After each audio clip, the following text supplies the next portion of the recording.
You know, when we think about game-changing inventions, our minds usually jump to things like the wheel or writing. But what if I told you one of the most revolutionary pieces of tech in human history was the humble clay pot? Seriously, let's get into it. Okay, so picture this. You're one of the very first farmers on Earth. You've cracked the code. You know how to grow wheat, you've got some goats. Life is good, right? Well, not so fast. Now you've got a whole new set of problems. How are you going to cook those hard little grains to actually get the energy out of them? And how do you stop your entire harvest from being eaten by rats or ruined by rain before winter even hits? This was the massive challenge facing the first settled communities. And this really lays out the problem perfectly. On the one hand, you're dealing with rot, pests, leaky containers, and food just burning over an open fire. On the other hand, what you desperately need, is a way to boil your food, keep it safe, carry water easily, and maybe the most important thing of all, to actually plan for the future. So let's take a look at what that world was really like. It's a time archaeologists call the Pre-Pottery Neolithic.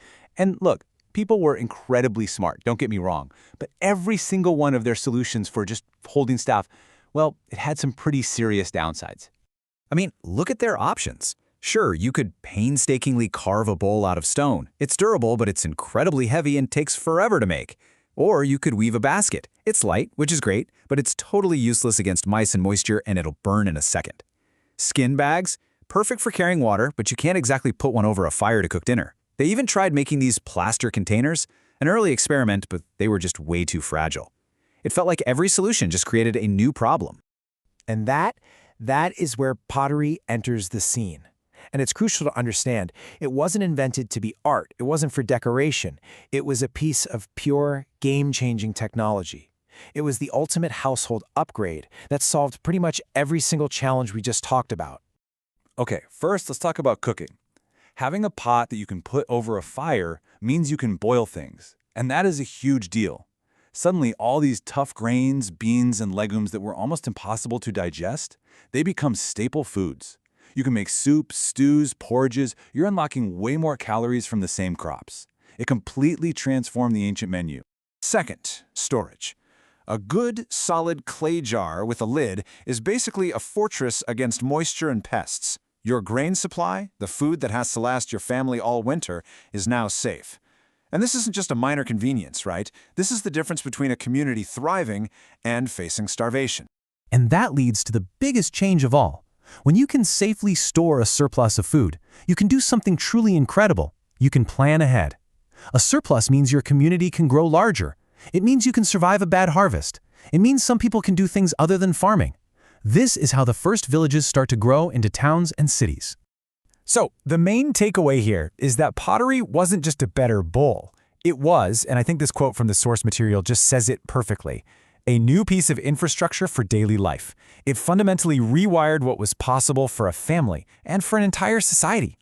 But how did they figure this out? Because making a pot that actually works, one that doesn't crack in the fire, is not as simple as just grabbing a handful of mud. It was a genuine feat of early science and engineering, and it must have taken a ton of trial and error.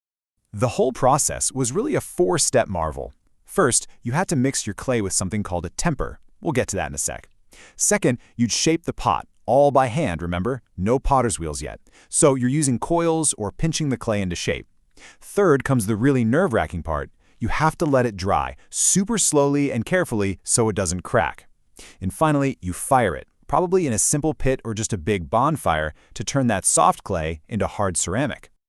Okay, so let's talk about that first step, adding temper. This is the absolute secret sauce.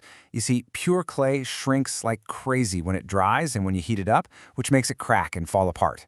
But if you add a non-clay material, like sand, crushed shells, or even plant fibers, you give the clay an internal skeleton. It's kind of like adding rebar to concrete. It drastically reduces that shrinkage and helps the pot survive the stress of being fired. Figuring that out was a massive scientific leap. But here's the thing. This incredible technology didn't just appear everywhere all at once. It wasn't like a software update that rolled out to the whole world overnight. The shift from a world without pots to a world full of them, well, it was a slow, messy, regional process that happened at different speeds all over the place. And archaeologists have spotted this really important two-stage pattern in the evidence. First, you find these periods of rare, early experimentation. A few people trying out this wild new idea of firing clay.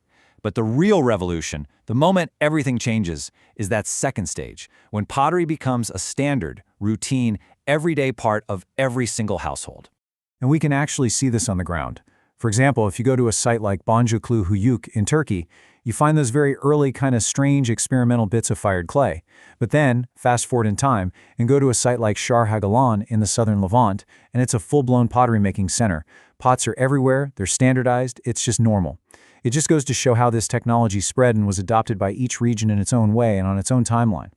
So how in the world do we know any of this stuff with such detail? Well, the amazing thing is that archaeologists can basically reconstruct these ancient worlds from the garbage people left behind, specifically from the broken pieces of pottery we call scherts. A single broken piece of a pot is an absolute time capsule. Where it's found in the layers of the earth, the stratigraphy, tells us how old it is. Its shape, its style, its decoration, that gives us clues about the culture that made it. By analyzing the minerals in the clay itself, we can tell if it was made locally or traded from hundreds of miles away. And best of all, tiny microscopic residues left inside can tell us exactly what was being cooked or stored in that pot thousands of years ago. It's basically forensic science for the ancient world. And all of this brings us to a final thought. That simple clay pot tells us this profound story about technology, about food, and about how societies are born. Which makes you wonder, right, if an archaeologist 10,000 years from now were digging up the ruins of our world, what simple, everyday object of ours would tell the story of our time? What's our version of the clay pot? Something to think about. Thanks for joining me.